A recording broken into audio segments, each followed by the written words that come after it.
you, Christoph, for your wonderful presentation, and thank you all for being here. People often ask me, why dunes? And, well, Christoph explained a part of it. Some years ago, I was working in a project with a geologist, and I was reading 19th century journals. I was looking for coastal floodings. And then I discovered that in some parts of Portugal, people were more afraid of the sand than of the sea.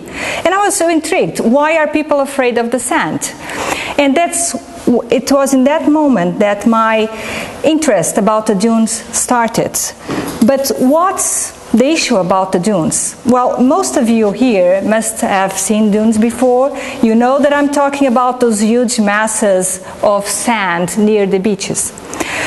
Most of people think they are beautiful, wild nature. Others probably never thought about the dunes. But why is their story worth telling? That's why I'm here, and I hope that in the end of this presentation you will understand why I'm so interested in dunes. Nowadays, dunes are protected environments. They are relevant environments for us humans, but it was not like that in the past. They were considered dangerous. And people were fighting the dunes and trapping them with trees.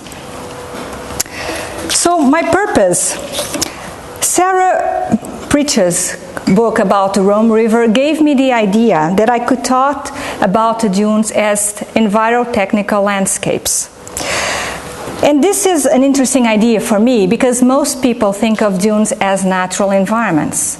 But some of them are not. They are physical hybrids of ecological and technological systems.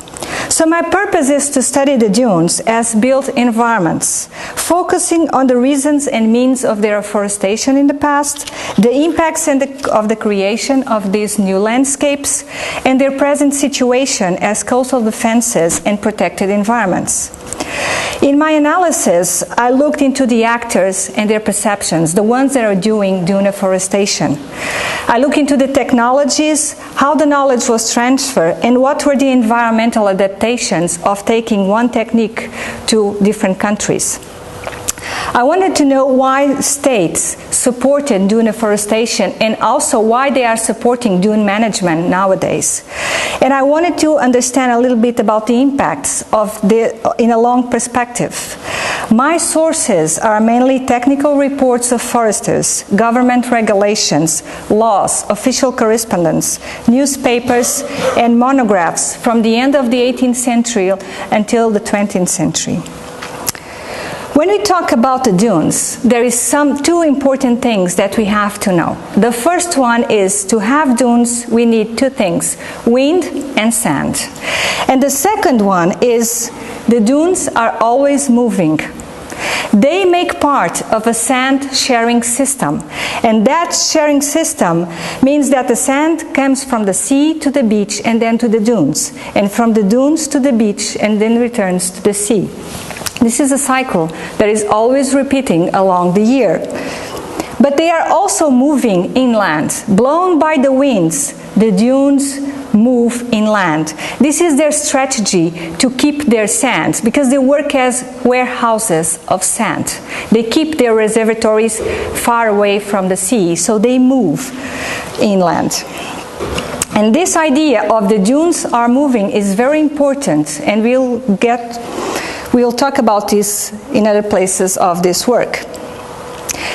In the literature of the 18th and 19th century, dunes were described as naked territories, scary deserts where nobody wanted to go or live. And why this negative impression about the dunes? First, because they were considered as having no value. They were just huge amounts of sand where nothing was growing.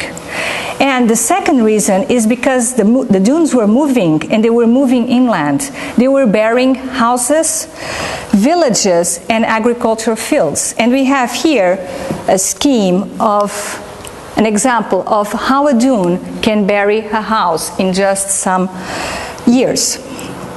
So they were considered threats, evils, enemies, and people were fighting the dunes. And they were fighting the dunes. Well, I will get to this later. This idea of they were fighting the dunes, trapping them with vegetation and trees. And this had the double purpose of preventing them from moving and destroying villages and agricultural fields, but also to turn the dunes valuable, turning them into forests. This idea of immobilizing the dune is very old in Europe, and it was practiced, according to some information, legends we may say, since the 13th century in the Baltic Sea. But it's very difficult to point specific locations or even a date for its beginning. We are talking about local knowledge, local practices, something that was not spread. But in the 18th century, the end of the 18th century, the French discovered a method of afforesting the dunes that spread to other countries. The method is called Bremontier's method. It's the name of the engineer that afforested the dunes in Gascony, France. Bremontier was not the inventor of the method. He just watched what people were doing and he adapted those techniques, he improved them, and he applied them at a large scale. What were those techniques? First, to build an artificial barrier called the littoral dune between the sea and the dunes. The purpose was to prevent the sand coming from the sea to reach the dunes and then prevent them from growing more. And sheltered by this artificial barrier, he would build fences. And behind the fences, he would do sowings. He would mix seeds of pines with seeds of vegetation. Plants adapt to this rough environment.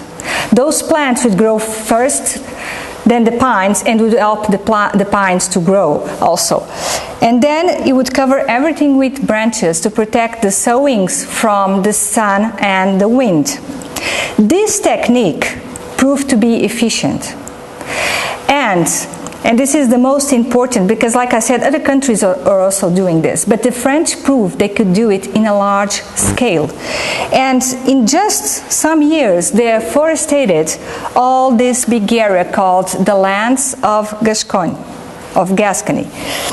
So other countries realized they could do the same in their own countries. In the 19th century, several countries in Europe were doing it, and I was curious to know how this knowledge transferred from one place to another. I need to work more on this, but I believe that scholarly networks, social, scientific academies and societies, formal and specialized institutions played an important role in this knowledge transfer. In the case of Portugal, for instance, we had some scholars that traveled to other countries to learn how to do it.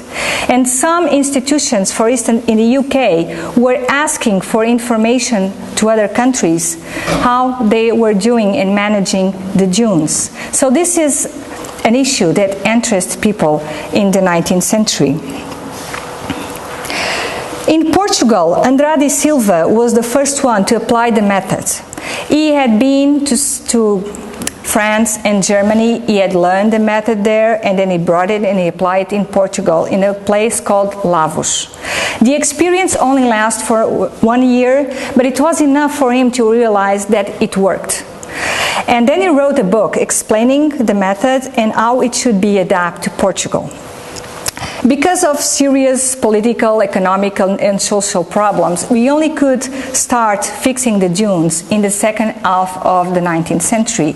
But then the works carry on until the mid of the 20th century.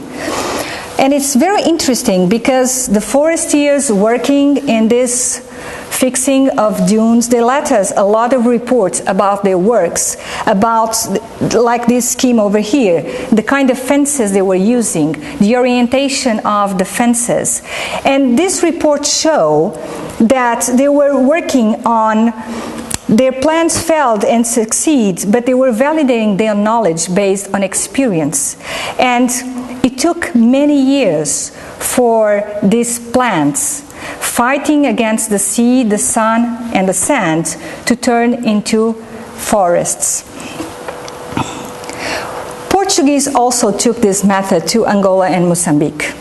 The dunes of the mouth of the Limpopo River were the first place where they applied it. It was like a testing area. They tested different methods, they tested different plant species, and they applied, the ones that showed best results, they applied in a large scale.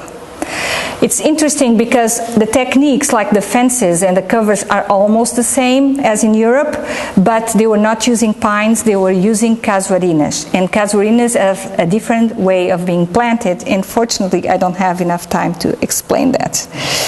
They are also doing the fixing of the dunes near the lighthouses. There are a lot of lighthouses for navigation security in the coast of Mozambique, and because the lighthouses were built in the dunes, then the dunes needed to be stabilized. Angola is a different case, because the problems with dunes in Angola are very specific from the south, the coast in the south, in the places called Porto Alexandre and Baía dos Tigres. But in Porto Alexandre, the problem of the sands were not coming from the sea, but from the Namibe desert.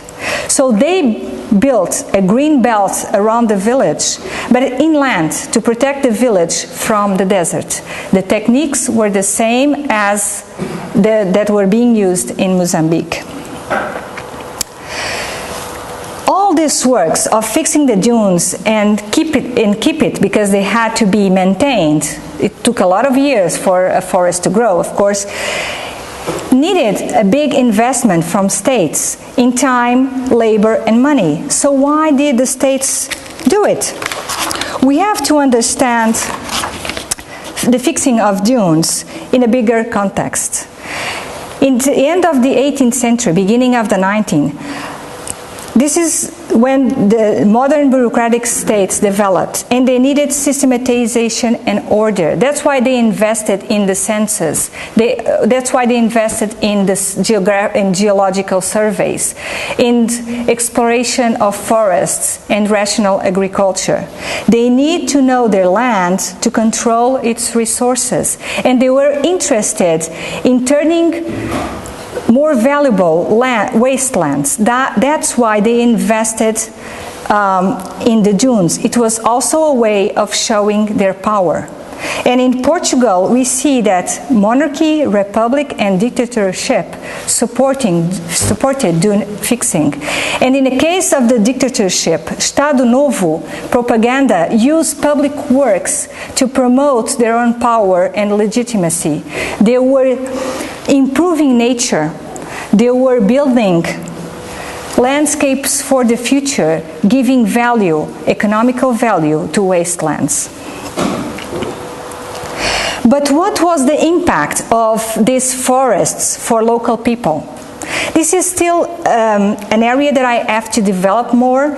I need more sources, more information about this, but I can say that there were two main problems. The first one was the change of uses of the land. People that were directly affected by the dunes supported this kind of work, but there are also people that was using the dunes for raising cattle. So there was a conflict between these old uses and the new uses. And because these communities were often agriculture and pastoral communities, and then they start working in the works of fixing the dunes and later in the forests. This is common to Portugal and to France. But in France, they had also other problem. As the dunes were considered along the coast as belonging to the king and then to the new state after the revolution. But the dunes were moving and were invading owned properties. Nobody cared about those properties because they didn't have a value. But after the state had afforested them, the landowners reclaimed those lands. And so the new forests belong to whom? To the owners of the lands or to the state? And this is a question that needs more work. What was also the consequences to nature itself? Well, we are talking now about places where we had sand, and now we have man-made forests. Biologists and botanics focus on the modification of natural flora with the introduction of the monoculture of pine. The implantation of the forest completely modified the ecology of the dunes, and some authors said it destroyed the ecology of the dunes. It also changed landscape. In here we have a project, this is from Portugal, the project for the arborization of the dunes of Quiaios. And this is while the works were being done with the workers and some of the sowings. And this is how the landscape looks like today. It's interesting to see how many of these forests survived until the present. And in many countries, these forests are now national parks or public forests. They are protected by the state because they are considered natural environments. I have here two examples of Denmark and France, but it also happened the same in Portugal. In Portugal, these forests are administered and protected by the state. And these forests, because they have such a privileged situation near the coast, they are subject to an intense pressure to be urbanized, to be used as touristic and recreational areas.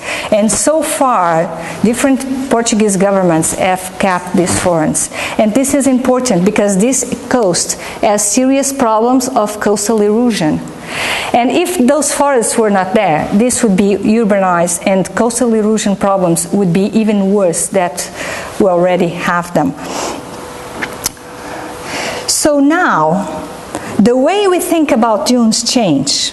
In the past, they were useless and dangerous, but now they have an instrumental value for us, and they provide us goods and services.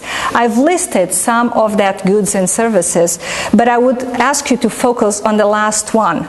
Natural defense against sea flooding, because I will talk about this in a moment. So now we are not fighting dunes anymore, we are protecting them instead.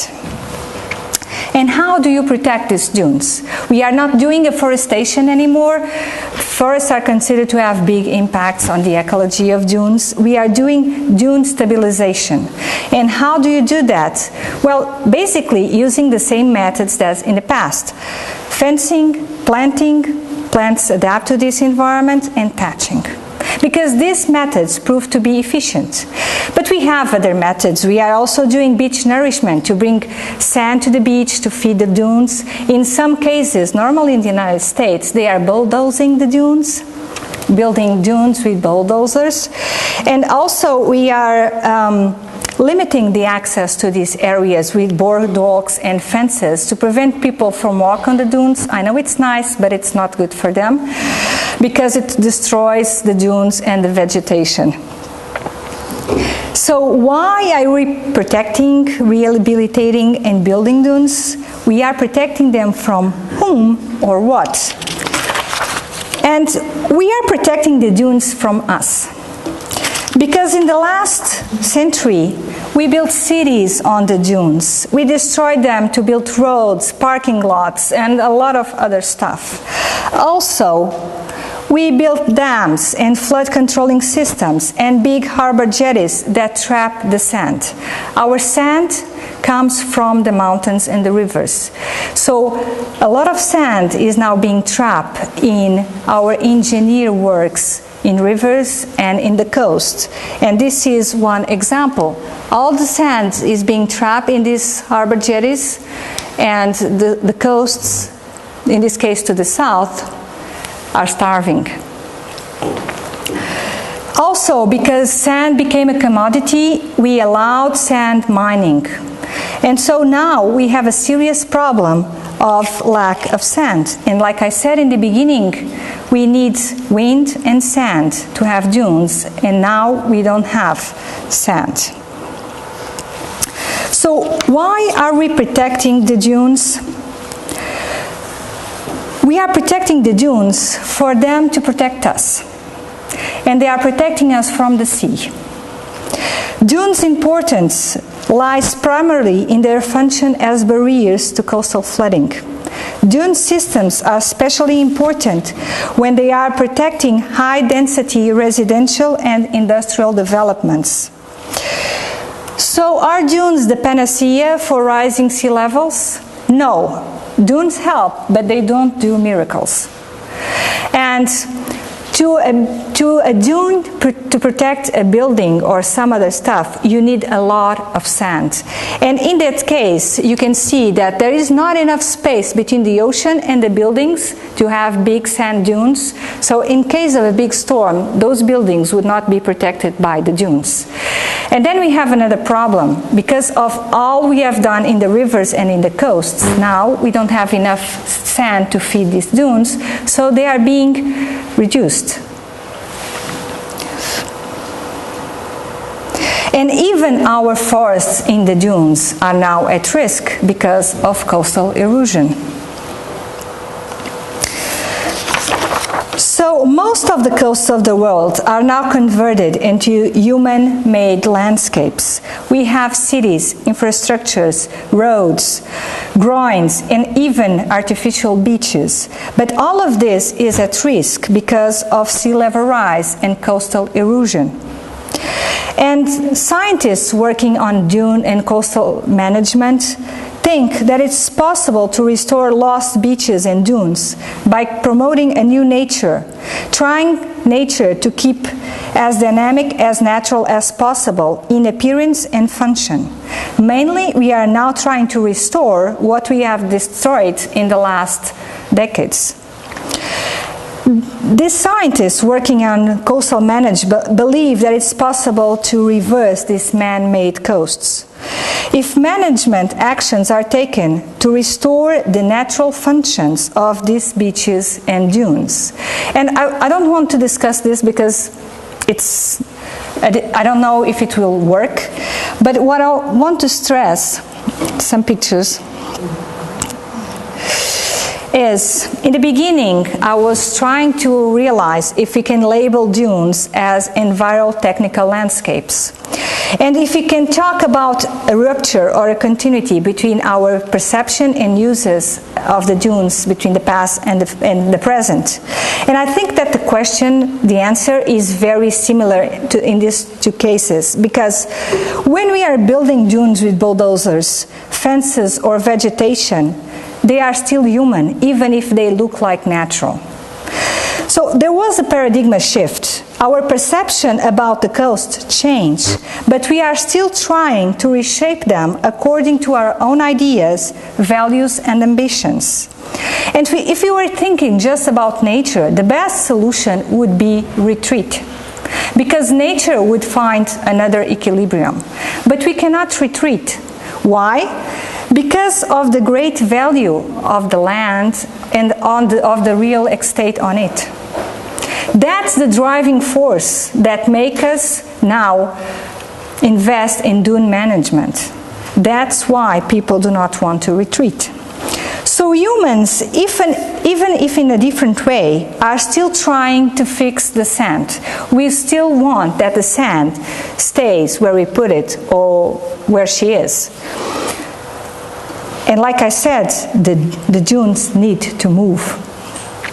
In the past, we did it to prevent them from destroying our proprieties.